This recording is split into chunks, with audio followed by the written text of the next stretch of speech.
ഞാൻ മൂന്നാർ ട്രിപ്പ് പോയതിനെ പറ്റിയാട്ടോ പറയുന്നത്. എനിക്ക് മൂന്നാറൊക്കെ പോയേക്കാളും അവിടുത്തെ സ്റ്റേ ആയിരുന്നു എനിക്ക് ഭയങ്കര ഇഷ്ടമായത്.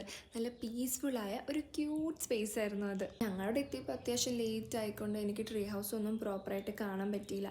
അതുകൊണ്ട് നേരത്തെ എണീറ്റ് ആ മോർണിംഗ് വ്യൂ കാണാൻ വേണ്ടി ആ ഡോറൊക്കെ തുറന്നപ്പോൾ ഉണ്ടല്ലോ, ഇത്ര ബ്യൂട്ടിഫുൾ ആയിട്ടുള്ള സൺറൈസ് ഞാൻ ഇതുവരെ കണ്ടിട്ടില്ല. ഇതുപോലുള്ളൊരു സൺറൈസ് കാണാൻ വീണ്ടും മൂന്നാർ പോകുന്നതിൽ തെറ്റില്ല എന്നാണ് എനിക്കിപ്പോൾ തോന്നുന്നത്. ആ സൺറൈസൊക്കെ കണ്ട് അങ്ങനെ കുറച്ച് നേരം നിന്നതിന് ശേഷം ഞാൻ വേഗം കുളിച്ചിട്ട് വന്നിട്ട് അവിടുത്തെ കാറ്റും കിളികളും അവിടുത്തെ വ്യൂ ഒക്കെ കണ്ട് കുറേ നേരം ഞാൻ അങ്ങനെ ഇരുന്ന് പോയി. പിന്നെ താഴെ ഇറങ്ങി നോക്കിയപ്പോഴാണ് ട്രീ ഹൗസിൻ്റെ ഒരു ഭംഗി കാണുന്നത്. ഇതായിരുന്നു ആ ട്രീ ഹൗസ്. പിന്നെ അവിടെയുള്ള ഫോട്ടോ എടുക്കലായി. അന്ന് ന്യൂ ഇയർ ഈവ് ആയതുകൊണ്ട് തന്നെ ആ ട്രീ ഹൗസിൻ്റെ താഴെ ഒരു ക്യാമ്പ് ഫയർ ഉണ്ടായിരുന്നു. അവിടെ അടുത്തുള്ള കുറച്ച് ആൾക്കാരൊക്കെ ഗ്യാദർ ചെയ്തിട്ടായിരുന്നു ഈ ക്യാമ്പ് ഫയർ ഒക്കെ വെച്ചിട്ടുണ്ടായിരുന്നത്. അപ്പോൾ ഈ ക്യാമ്പ് ഫയറിൽ ഞങ്ങൾ കുറച്ച് ആൾക്കാരൊക്കെ പരിചയപ്പെട്ടു, കുറച്ച് ഫയർ വർക്ക്സ് ഒക്കെ ഇട്ട് പൊട്ടിച്ചു. അങ്ങനെ കുറേ ടൈം അവിടെ സ്പെൻഡ് ചെയ്തു. അത് കഴിഞ്ഞ് ഒരു എറൗണ്ട് 11-12 ഒക്കെ ആയപ്പോൾ ന്യൂ ഇയർ ഈ ട്രീ ഹൗസിനെ കാണാൻ വേണ്ടി ഞാൻ വേഗം ട്രീ ഹൗസിലേക്ക് തന്നെ പോയി. ഇത്ര ഹൈറ്റിൽ നിന്ന് ഞാൻ ന്യൂ ഇയർ ഇതുവരെ കണ്ടിട്ടില്ല കേട്ടോ. അപ്പോൾ ആ ഒരു ഹൈറ്റിൽ നിൽക്കുമ്പോൾ താഴെയുള്ള ഫയർ വർക്ക്സ് ഒക്കെ കാണാമായിരുന്നു. അത് കാണാൻ നല്ല ഭംഗിയുണ്ടായിരുന്നു. പക്ഷെ എനിക്കത് വീഡിയോ എടുക്കാൻ അത്ര പ്രോപ്പറായിട്ടൊന്നും കിട്ടിയിട്ടുണ്ടായിരുന്നില്ല.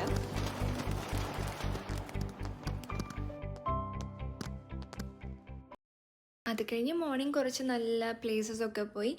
ഗ്യാപ്പ് റോഡൊക്കെ പോയി. ഗ്യാപ്പ് റോഡ് എന്നുള്ള പേര് വരാൻ കാരണം ഈ 2 മൗണ്ടൻസിന് നടുക്കുള്ള ഒരു റോഡായിക്കൊണ്ട് അത്ര തന്നെ ഗ്യാപ്പ് റോഡ് എന്നൊക്കെ പേര് വന്നത്.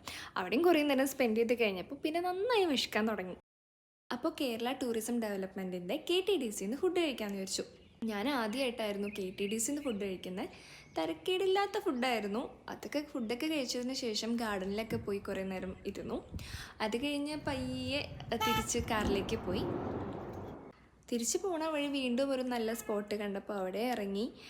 അങ്ങനെ ആ മഞ്ഞത്തൊക്കെ നടക്കുമ്പോൾ ഏതോ ഒരു മൂവിയിലൊക്കെ ഉള്ള വ്യൂ ഒക്കെ എനിക്ക് ഓർമ്മ വന്നു കേട്ടോ. അങ്ങനെ അതും കഴിഞ്ഞ് തിരിച്ച് വീട്ടിൽ പോയി. അപ്പോൾ ഈ ട്രീ ഹൗസിൻ്റെ ഡീറ്റെയിൽസ് വേണ്ടവർ കമൻറ്റ് ചെയ്യുകയാണെങ്കിൽ ഞാൻ ആ ഡീറ്റെയിൽസ് പറയാം.